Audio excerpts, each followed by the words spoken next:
our perspective. Maybe not everyone would agree, but we thought so. Growing up, we didn't know what was ahead. We had no idea. But we knew what was in the present. Godly parents who consistently led us into the presence of God. And that set our posture as we began to put our lives in motion. All three of us taking different paths. Laura and I have our own stories. Those will be told on another day, another time. Today we think of Karen and her story. An Indiana farm girl. Who knew she would one day grow up and marry a salesman of all things? Now, half of my adult life, I was a salesman, so it really isn't that bad. It's okay. But who knew?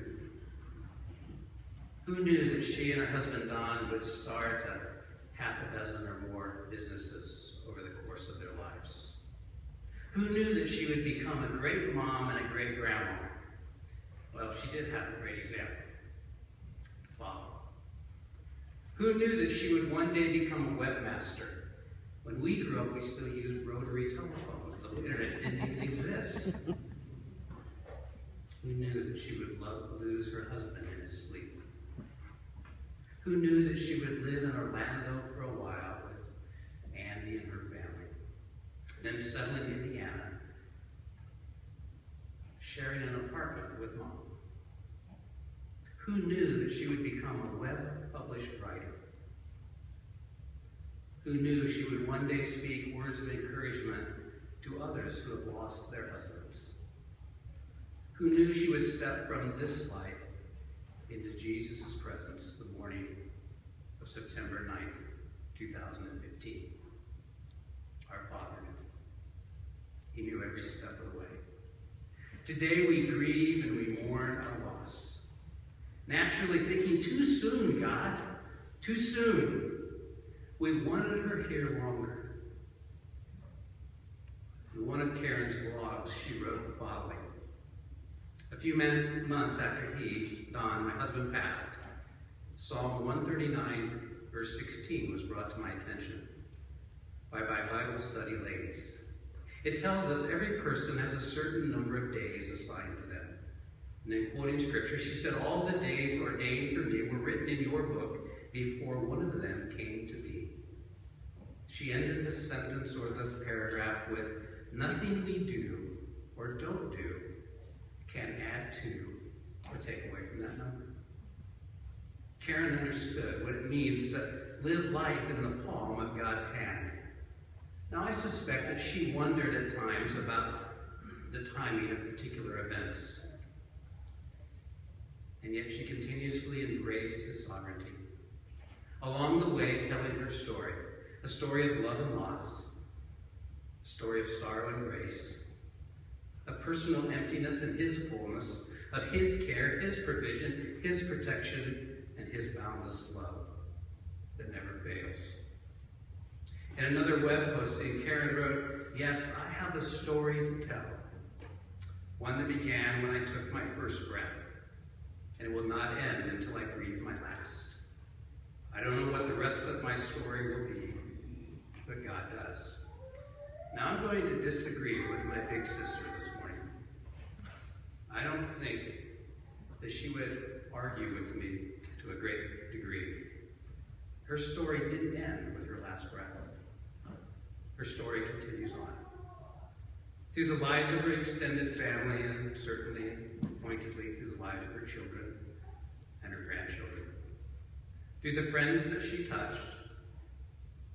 Through the many women who were able to share in her loss and understand how they could live through their own loss, even as they share with others who face the same thing. Because she is a child of God, her story continues in the presence of Jesus. What does that mean, in the presence of Jesus?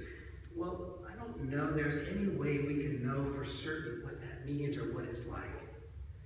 But the Apostle John, when he sat on the Isle of Patmos and wrote and recorded the vision that God gave him, described it this way. He said, "Then I saw a new heaven and a new earth, for the first heaven and the first earth had passed away, and there was no longer any sea. I saw the holy city, the new Jerusalem, coming down out of heaven from God, prepared as a bride beautifully dressed for her husband. And I heard a loud voice from the throne saying, 'Now the dwelling of God is with men, and he will live with them, and they will be his people. And God himself will be with them, and he will be their God. He will wipe away every tear from their eyes. There will be no more death, or mourning, or crying, or pain. For the old order of things has passed away.'" For Karen, the old order has passed away. We always talk about people passing away. As Pastor Max said, it's just the new beginning for us who walk in faith with Jesus. But the old order has passed away.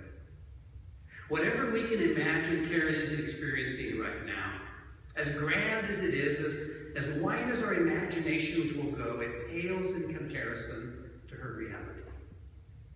It's beyond anything we can comprehend. We lost our dad back in 1997. A few weeks, or maybe a month or two, after he passed into the presence of Jesus, we were having a fire, a marshmallow roasting time in the backyard at Mom and Dad's house.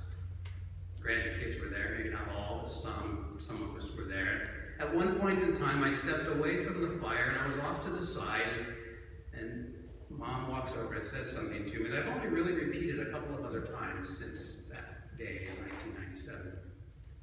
She said, "Dad really loved these times around the fire as we roasted marshmallows and made s'mores." And I said, "Yes, he did."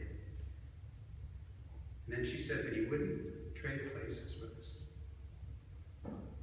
I said, "No, he wouldn't. Karen wouldn't trade places with us today either. Because she's in a place that none of us can even imagine or even comprehend. Life is great and grand, walking through all of the events that we experience in the midst of loved ones. But for those of us who walk through life in faith with Jesus, there's a new day coming when we'll all be gathered together.